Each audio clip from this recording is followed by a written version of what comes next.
Hola, buenas tardes a todos. Good afternoon. This is Abelardo de la Peña Jr. I'm the Director of Marketing and Communications with La Plaza de Cultura y Artes, welcoming you to today's En Casa con la Plaza. En Casa con la Plaza is our virtual programming where we present conversations, performances, presentations, and today, of course, them cooking demonstrations on En Casa con la Plaza Cocina. If you'd like to tell us where you're viewing from, please do so using the chat feature on Zoom. And also, we have the comment section on Facebook.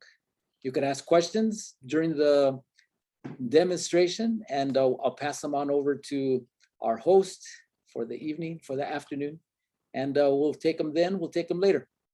But before we get started, I want to let you know, of course, that La Plaza is open every day except Tuesday from noon to 5 p.m. Our gift store, La Tienda, is also open. It's the last couple of weeks to enjoy two of our exhibitions that are going away way too soon. Afro-Latinidad, Mi Casa, My City, where we explore the history and contemporary experiences of Afro-Latinidad in LA. And then also Only Light Can Do That, a large-scale neon mural installation exhibition by multimedia artist Patrick Martinez.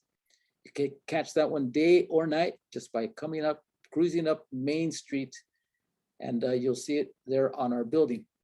Our public programming is also in full swing. Last weekend, we hosted Farm Worker Justice Awards Dinner, Hispanics and Philanthropy Dinner, and the opening screening and party of the Hola Mexico Film Fest.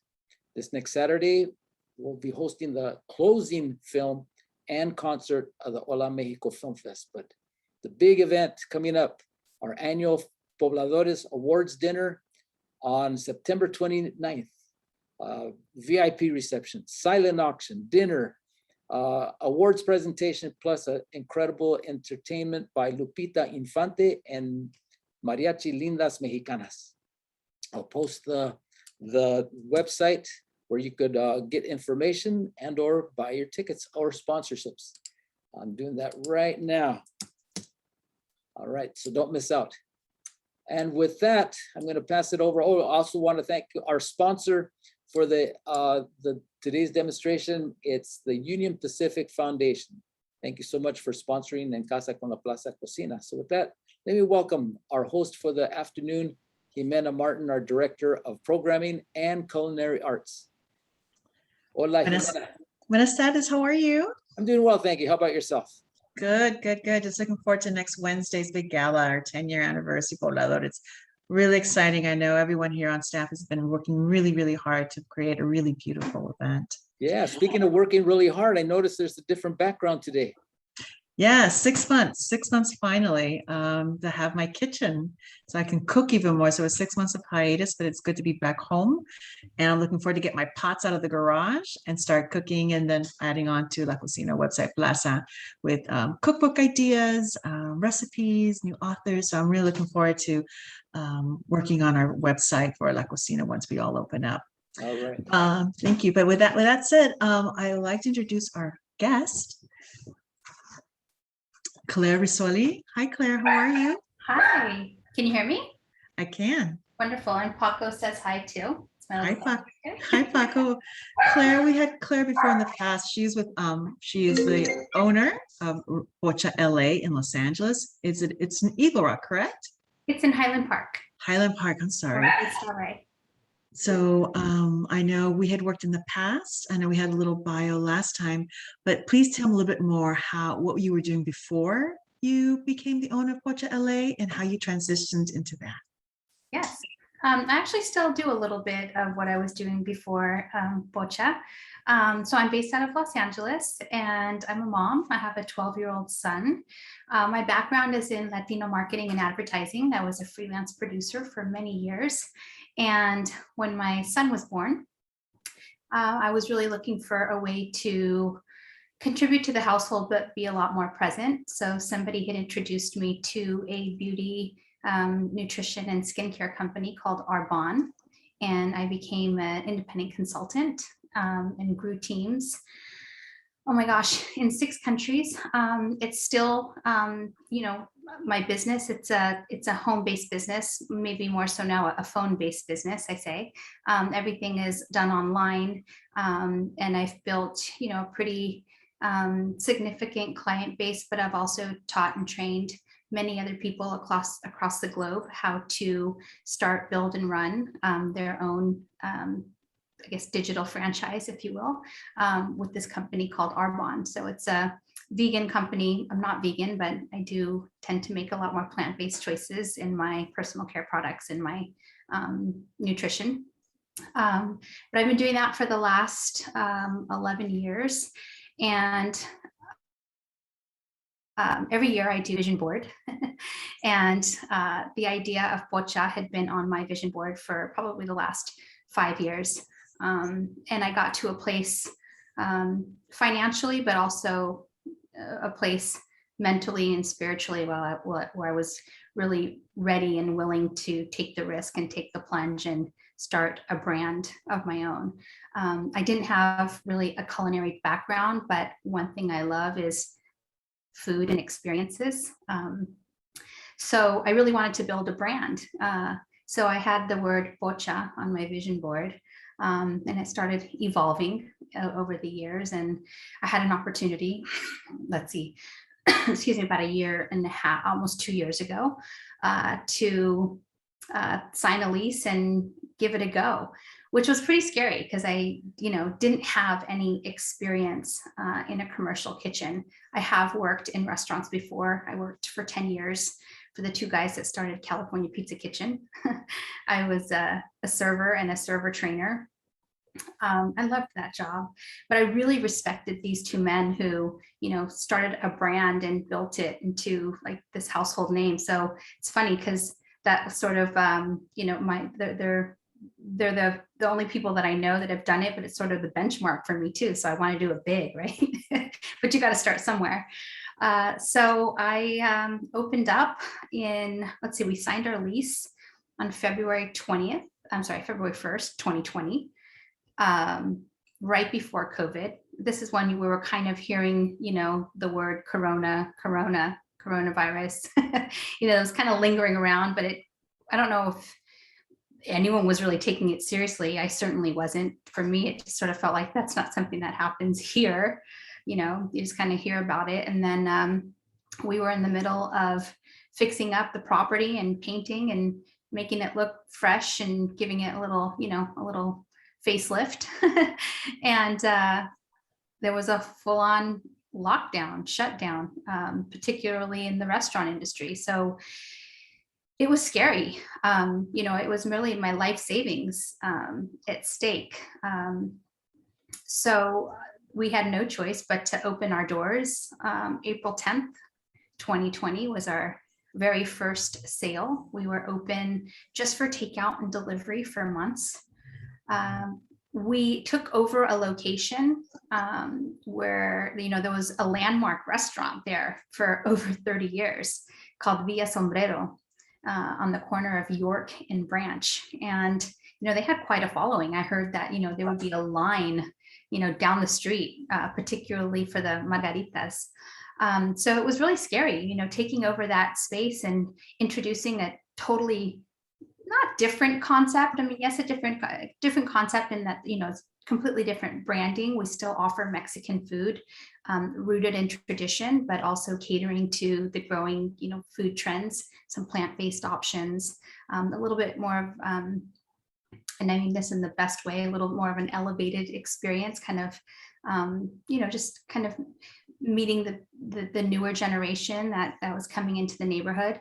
So it was really scary, having a certain level of expectation from the generations of people who have been there, and introducing a brand with 0 brand equity in the middle of a global pandemic. So I think my sick work ethic combined with the grace of God, we've made it through. I believe the worst is behind us.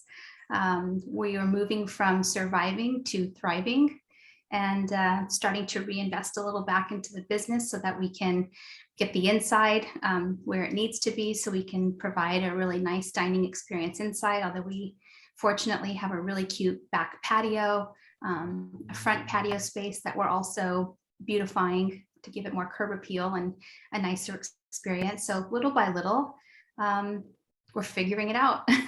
Isn't that how we just do it? We just figure it out. Yeah, that's how this En Casa Cocina and En Casa con la Plaza came out. We just pivoted from COVID into, we used to do 80 plus public programs. So being on site, thousands of folks coming to visit us as families. So this was a way to combat COVID, still keep public programs alive. So through this process, so wonderful to meet you and to have you back. So can you please tell us a little bit more? What are you going to be doing today for us? What are you going to be cooking for us? So I'm going to be making a really simple version of an already simple dish, cheese enchiladas, enchiladas de queso, which are, relatively simple, but there are, different levels of complexity. I'm not going to be using fresh chiles or dried chiles today. Today's recipe is going to be for the busy moms, the busy moms out there who want to put a home cooked meal on the table, but might be a little bit compromised sometimes when it comes to time. So I don't like to use like a lot of cans or store-bought sauces. So I'm going to be making a sauce, kind of from scratch, but not as far, not so much from scratch where I'm going to be, cleaning the chilies and boiling them and then putting them in a blender and stuff. I'm going to make a very simplified version. So it's a quick recipe, but it's really tasty. And I'm actually getting ready to, I'll serve it for dinner tonight for my son. Great. Almost homemade, almost homemade. Almost homemade, yeah. Okay, so please let us let's show us how you all do it out there. Okay, so the ingredients that we're going to be using, we're going to be using a little bit of flour, a little bit of ground chili pepper, a little bit of ground cumin, a little bit of garlic powder, some dried oregano, a little bit of salt to taste. I'm going to throw in a little pinch of cinnamon, and then the can that I will be using, I'm just going to be using 2 tablespoons of a tomato paste. And some vegetable broth. That's what the recipe calls for, vegetable broth. But I love to have just a rotisserie chicken in the house at all times. It's just great to like have something to grab to make a healthier choice. I can make a salad out of it. I can serve it with veggies. Like I always have a rotisserie chicken. So I had a rotisserie chicken that I had picked at for the last couple of days. So I actually boiled the carcass so that I could make my own broth. The recipe that I had posted for you all, or that I shared with you, called for vegetable broth, but I'm actually going to be using a chicken broth because that's something that I could, just make and whip up today. So I'm going to start with this pan. And also you want to have all of these ingredients close by, because once we get this process started, it's pretty quick. You want to have all this stuff mixed up. So actually I'll do that first. So we're going to have 3 tablespoons of flour. Okay, so I actually already put in 2 tablespoons, but I'm going to do 1 more. And I'm just going to put all of these ingredients in this little bowl. So I've got 3 tablespoons. I had started with 2 already. So there's 3 tablespoons of flour. I'm going to move it to the side. 1 tablespoon of ground chili powder, which I'm going to use this one right here. Hold on, I'm going to cut this package open.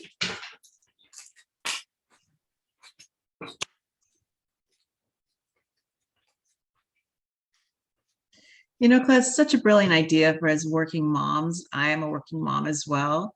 And those rotisserie chickens really do save the day. And that's a really brilliant idea instead of buying the box. I know a box in a pinch works. But I usually get the carcass, I boil it, add veggies, some cilantro, some oregano, some garlic, and I make a big batch. I always have one. I always have one. So I had bought this one yesterday, and the one that was almost, all eaten, I thought, oh, I'm going to make my own broth. So that's what I did. And that's right here. And it freezes amazingly. So I do like little portions out. And so if I'm going to make soup or I'm making a sauce that needs chicken stock, I just defrost a little bit. So it's a really great way to maximize your dollar as well with the chicken and the carcass to make stock. And I tend to make healthier choices when I have healthy choices in the house. I try not to, grab like some fast food or junk food. So if I can just keep like, some chopped veggies in the refrigerator, the rotisserie chicken, some fresh fruit, I'm trying to teach my son healthy eating habits. And I guess, the best way to show our kids is to show our kids. So I try to keep those things on hand. So I'm also going to do a teaspoon of ground cumin. And I just have this comino molido. And I'm going to put it here in the bowl also. Let me put these ingredients to the side to clear up the space. And then a half teaspoon of garlic powder. Here. Garlic powder. I'm going to remove the lid.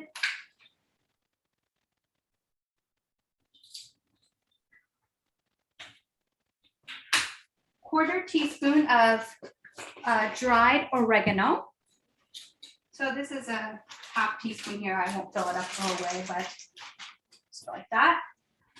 You know what? I'm going to touch it a little bit more. There we go. A little bit of salt. Love to keep just a little salt dish here next to my stove. So I'll give it a little pinch. We're going to end up putting a little bit more salt at the end, but then you just, you'll be able to taste it and see how much more or not you'd like to add. And then I like to do a pinch of cinnamon. This ingredient is optional, but I really like it in here. So just a little pinch, maybe a little bit more of ground cinnamon. Okay. So here's all the powders, the oregano, the flour, everything here in a bowl. And I'm going to heat this saucepan. Calls for 3 tablespoons of olive oil. I usually eyeball it, but for you all, I'm going to measure it. 1, 2, 3. We're going to get that, let it heat up. You want to stay close by also with the other 2 ingredients. So we're going to wait for that oil to heat up to the point where when we put a little bit of this powder in the pan, it's going to sizzle. So once it starts sizzling, we're going to whisk it. And then once it starts getting mixed up nicely, we're going to pour in 2 cups of vegetable broth or chicken broth and 2 tablespoons of the tomato paste. So this enchilada sauce, I really like it because it's a little bit thicker than the ones that are made, from scratch with the guajillo chilies or the chile ancho. So this one's like kind of like store-bought, but a little bit better, a little bit more, homemade, but not so homemade. We get a little bit of help. So I want to keep all this close by.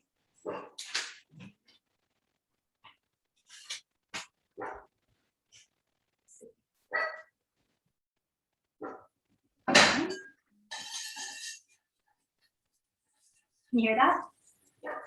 Yes. Sizzling. Okay.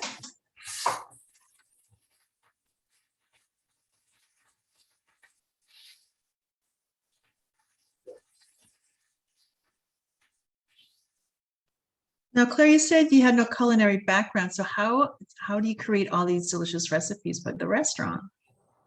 I have a lot of help. I have a great team. I have, some recipes that I grew up with, but there are also variations. Like it's really a collaborative effort. Leo, my main cook, he has been in the restaurant industry for forever. So he brings a lot to the table. The kitchen staff that I have, they collectively probably have almost 100 years of experience. So, and mostly Mexican restaurants. So they bring their ideas to the table. We collaborate a lot. And then I'm always looking for new dishes. I'm always doing research, going out to places that I want to eat. So you can see this is kind of thick. Smells really nice, fragrant. I'm going to pour in the chicken broth.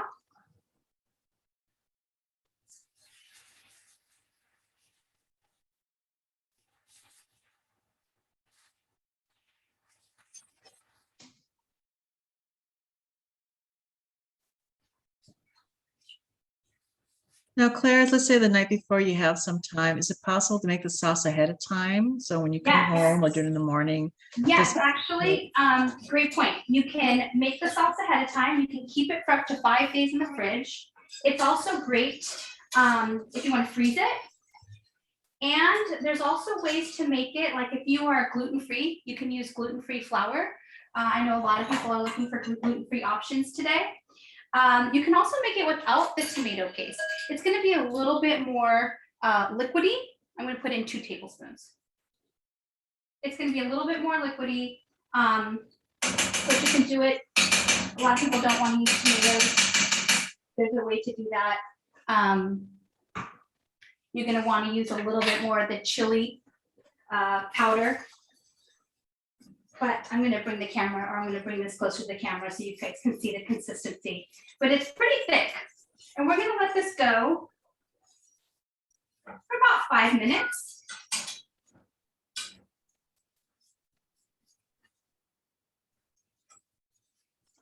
Let's see, can y'all see that? Yes. It's really nice.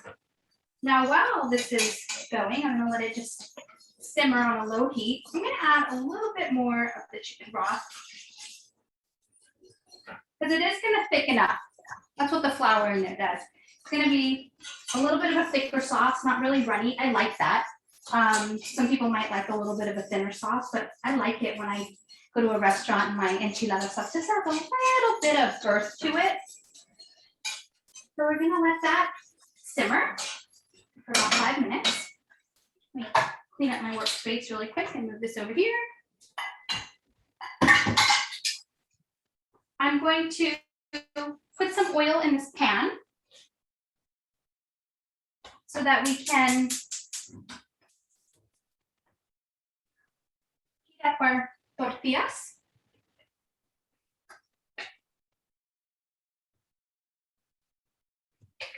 I just like to put them in a little bit of oil before I dip them in the sauce and roll them up with cheese. And what kind of cheese are you using today? So today I'm just using a cheddar and Monterey Jack mix, but you can use, oh my gosh, you can use queso fresco, you can use mozzarella. You can use all kinds of different cheeses. This was just an easy, I always have this on hand too. My son loves cheese omelets, so, or they're also good for like quesadillas. So it's very versatile. So that's just what I'm using today. And also, not only is this for busy moms, but this is for like busy moms on a budget. So it's easy to like serve up a meal that feels, you know, homemade, made with some love, but that doesn't really like, you don't feel the pocketbook as much.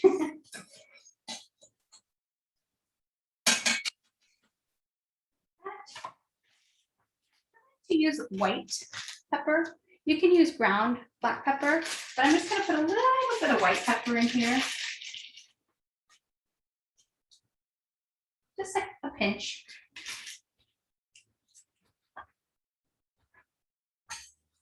It's really thickening up. So Claire, you know, besides the restaurant, I know you opened up your patio for brunch with mariachi music, so really entertaining with margaritas and all that good stuff. Have you guys been able to cater out of the space? Have we done what? Catering? Yes, actually, I've been getting a lot of inquiries for catering. I actually have a proposal due today for a wedding offsite for 50 people. We actually had the opportunity to do a fun taco bar spread at one of the Cultura events, Plaza events. And yeah, I've had a lot of inquiries, and a lot of parties want to like rent out the patio and just have their group there exclusively. But I've also been able to cater offsite. So that's been a great experience as well for groups. Anywhere from like 20 people. I think the most we've done so far is like 70 people. That's amazing. That's awesome. Good for you, Claire. Right, we're growing into it, figuring it out. So I'm just gonna let this sit. And then while it's sitting there, I'm just gonna add a teaspoon. You can use, where's that spoon? I clean up so well, I don't know where I put my spoon. All right, apple cider vinegar or distilled white vinegar. Calls for a teaspoon. I don't know where I put my little spoon, so I'm just gonna go like this. What does the vinegar do to the salsa? It just adds to the flavor, kind of gives it, balances it out. I'm not sure exactly, but I love vinegar. There we go. That's it. Okay. Now this is going to be hot. You can use flour tortillas too. Mostly for like what I grew up on was corn tortillas. I love this brand, La Banderita. They're just really suavecito. They're soft.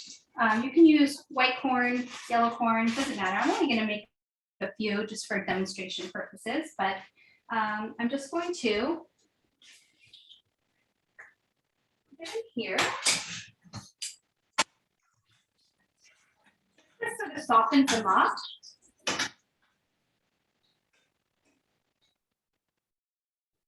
Put it in here.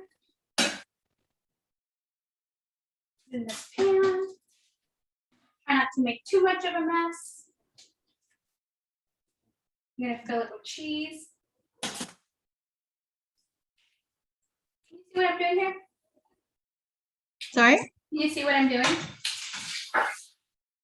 A little bit, but we get the idea. You're frying your tortillas and you're dipping them into the sauce, and then you're putting them over on a back tray. And this sauce, I'm gonna pour all over them too. But for right now, I'm just dipping them in there. I'm only gonna do a couple to demonstrate. I have preheated the oven. I'm gonna just put some cheese in here.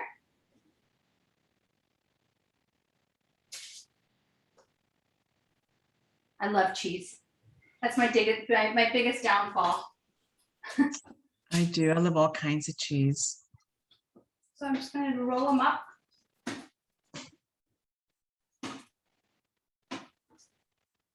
I'll do one more.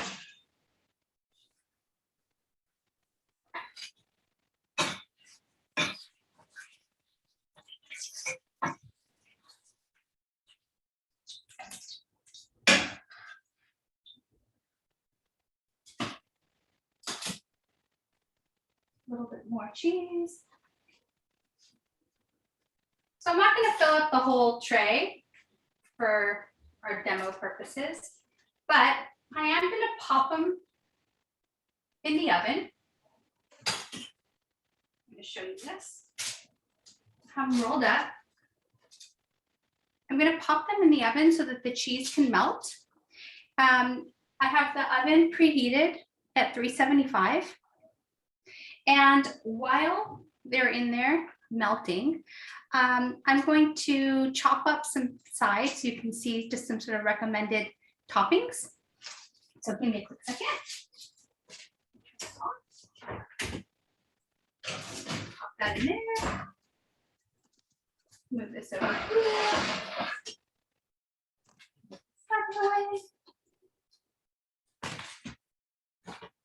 So So Claire, can you share the items you have, or they're your best sellers, or what are your favorites on the menu there?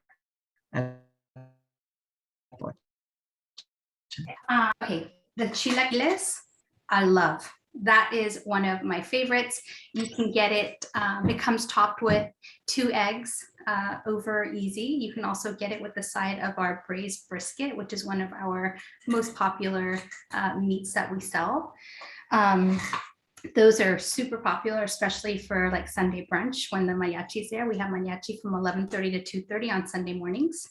I don't recommend the chilaquiles to go because the chips tend to get a little bit soggy. So definitely, if you're going to be dining in, that's one that I would try. But if you want to try something to go, we have a dish called a burrita, which is a little bit different than a burrito. We just had to give it a different name. So a burrito is typically, you know, wrapped in like a big flour tortilla. Ours is going to be made with a light crepe. So we actually make a crepe batter. And we make a crepe, and then you can get it stuffed with either the braised brisket, which is like estilo like barbacoa or birria, like that's the kind of, it's a stewed meat. So you can either get the brisket, the chile verde, which is Leo, our cook. That is, I still don't know how to make it. I still have not seen him make it from start to finish. I don't think he wants me to see how he makes it, but that's like one of our most popular meats also that we have there. So you can get it stuffed with either brisket, chile verde, chicken tinga, pastor, or if you're vegetarian, we have sauteed mushrooms, and it's a mix of portobello, shiitake, and oyster mushrooms, and it's served with the side of refried beans and cilantro white rice, la burrita. That sounds so delicious. A different texture, a lot softer. A Yeah. lot softer than the flour tortilla. And we're like, we're Pocha, you know, we have to do it like a little bit different, rooted in tradition, but still like give you a, you know, a little different experience. So traditionally, these enchiladas are traditionally, so my husband tells me, who's from Guadalajara, by the way, it's his mariachi group that sings at Pocha on Wednesdays. He has a trio on Wednesdays evening from 5:30 to 7:30, and then Sundays 11:30 to 2:30. But he told me that traditionally enchiladas are just cheese. Like it's not real. It's not like traditional to do like chicken. Although I grew up with chicken, but that's what he said. So, he said traditionally it's only with cheese and typically topped with a little bit of red onion, which I have right here. Finely diced red onion. We can top a little bit of red onion at the top, and topped with just iceberg lettuce. Just like cut up some iceberg lettuce, a little bit of red onion, and of course, because well, I'm Pocha and I you know, like to do things a little bit my way. I also have cotija cheese, cotija enchilado. So it's just a little bit of a flavor seasoning here, but you can sprinkle a little bit of cotija on top because you can never have too much cheese. You have cheese on top of cheese with a side of cheese and then cheese. And then I love just a little slice, just of avocado on anything. So you can even put like a little slice of avocado. And I always grew up, my mom, when she made enchiladas, she would always put olives. She would always put olives on top. So, you know, that's a California thing. Is it? It is because we do a whole thing like California cuisine, and it's a mixture of, you know, Spanish and Mexican. Well, the Spanish obviously brought their olives and wine, and the Mexicans that predated here. So it's like a mesh of California and Spanish and the olives. I always remembered a tray of enchiladas, and there would be like 3 little olives on top of each one. So it reminded me of home. So I just, you know, thought I would buy a can so that you guys could get, you know, just ideas on what you could top it with. I always remember too, I have this childhood memory of cooking with my mom. My dad did a lot of cooking too, but I remember cooking with them, and it would be fun for me to sit there and watch and learn, but put the olives on my fingers. So if you're a mom or a dad and, you know, you have nieces or nephews, or you have kids cooking with you, it's fun to, you know, let them put the olives on their hands and just participate in the experience. My son really loves cooking with me, and I find that we really bond over that. So sometimes I know, like when we're busy and it feels like the hustle bustle and we're just trying to get like food on the table, we can miss the moments. So this has really just helped me create those moments with my son. So, that's a fun idea. And then I love a dollop of sour cream too. Absolutely. I love my sour cream. So these are ideas. So I don't know if I'm going to chop all this stuff for you, but well, maybe I will. Yes, I will. I'm going to do a little bit. I'm going to do like an idea of how I would serve it right now. Claire, can you be so kind? Can you share the name of the brand of la tortillas that you're using for today? Yes, La Banderita.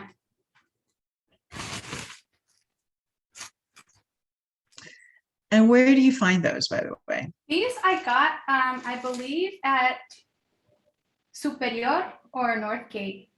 These are not the brand that I use at the restaurant. The brand that I use at the restaurant, I had envisioned having fresh handmade tortillas, flour and corn made every single day, till I realized how much labor costs were.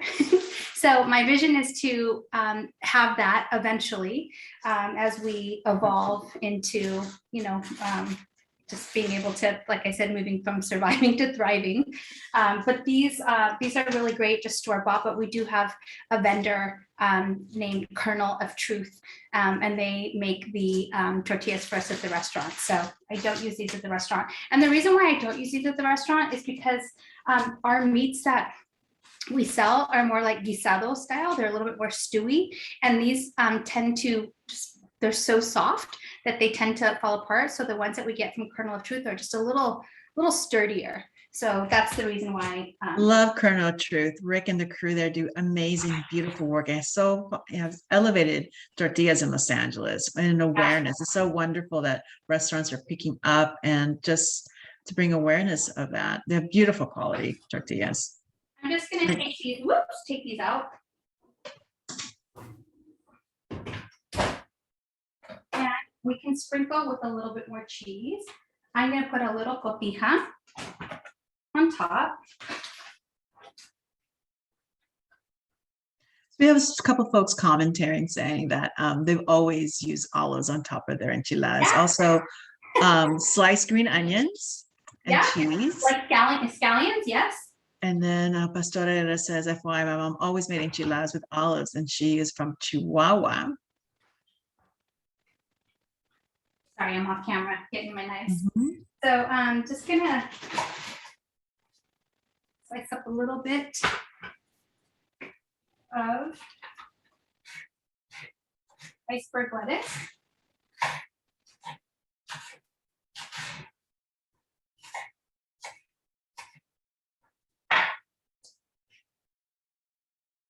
A little bit of red onion.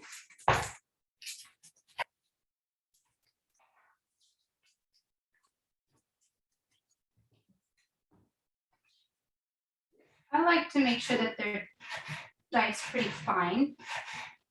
Just a little bit goes a long way.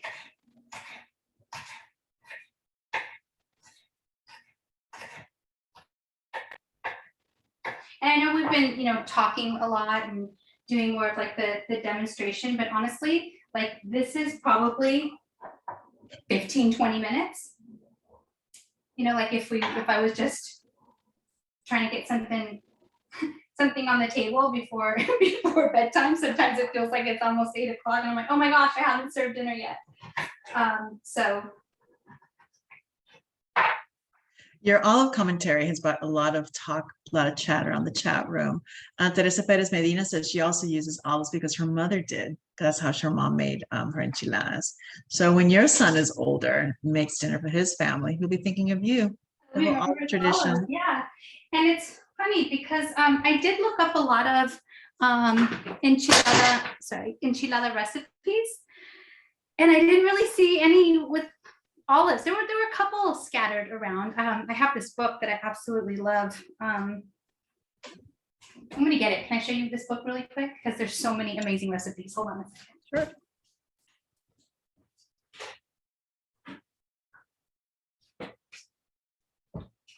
This one, Mexico. Beautiful. Who was the author? She is Patricia Quintero. Is it Patricia?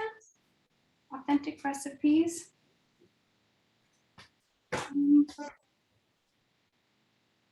It doesn't say.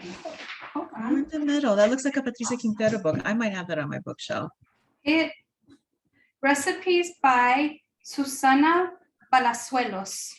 Huh.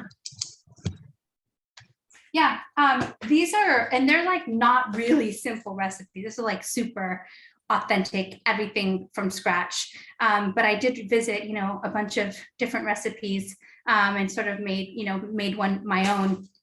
But I didn't see a lot, with olives. So I thought maybe that's something that my mom made up. But it sounds like a lot of us make stuff up, which is kind of cool.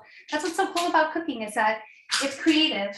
There's nothing right or wrong. And I find that as long as you're using fresh ingredients, can't really mess it up. So I'm going to put a little dollop of sour cream too.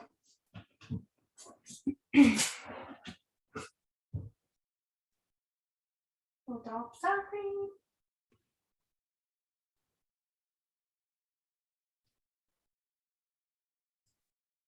And then I'm going to show you my finished product. See that? Beautiful. Hang on a second. Abelardo is probably coming out because what we do is we ask our guests to say cheese or say enchiladas. So when we do our YouTube, our Instagram, there's a photo of you with your dish. Can you hold that up one more time, please? Yeah, it doesn't look that pretty. I wish, should I put it in a nicer dish? It really doesn't matter. No, it's fine. Okay. All right. Uno, dos, y. All right, thank you. Thanks. Thank you guys. I was nervous, but that was But fun. you know what? You said that the last time, and you're always amazing, informative, on point. Excellent. Before we go away, could you be so kind to share the location of Pocha LA, your hours, live music? Do you guys sell margaritas? Any special events coming up? Please do share. Yes, so we are located at 6101 York Boulevard in beautiful Highland Park, Northeast Los Angeles. We have a trio on our back patio on Wednesday evenings from 5:30 to 7:30, and a Sunday brunch that Paco particularly loves from 11:30 to 2:30. We're closed on Mondays. That's how I was able to do this show. Our hours Tuesday, Wednesday, and Thursday are 12 p.m. to 8 p.m. So Tuesday, Wednesday, Thursday, 12 to 8, although we will be expanding those hours soon because we are in the process of building a bar. We do have a full liquor license, so we do sell margaritas, palomas, micheladas. We're going to get a lot fancier with our offerings, but we are going to be building a bar, and once that is up and running, we're going to have a real grand opening.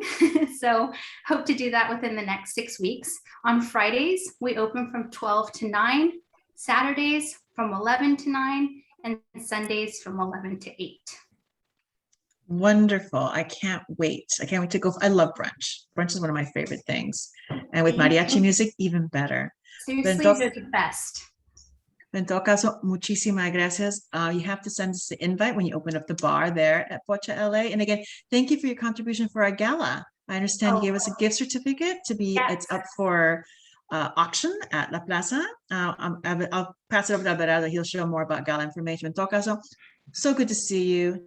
Thank you so much for sharing this really delicious recipe. A lot of conversations of olives and how we put that into our foods, but the best of luck to you. Have a great afternoon. Muchas gracias. Thank you. Thank you for the opportunity and for always supporting us and cheering us on. I'm so grateful. Thank you. All right, well, thank you so much, Claire. Thank you, Jimena. They look delicious. They look easy, and I think we're going to give it a try real soon. But for sure, we can't wait for your second grand opening of Pocha LA. I live right down the street, and it's good stuff. Thank you. Thanks All for right. your support, guys. Well, I've posted your website, pochala.com, on the chat, on Zoom, and then on the comment section on Facebook. Check it out. You get all the information that Claire gave us. For those of you who maybe didn't catch the entire Zoom session today, you could, we recorded it. We'll be posting it on our Facebook page at La Plaza LA. It's also on our Facebook page at La Plaza LA, and on our website. It'll be going on our website, lapca.org. What's coming up on En Casa this week? Well, we have a full menu.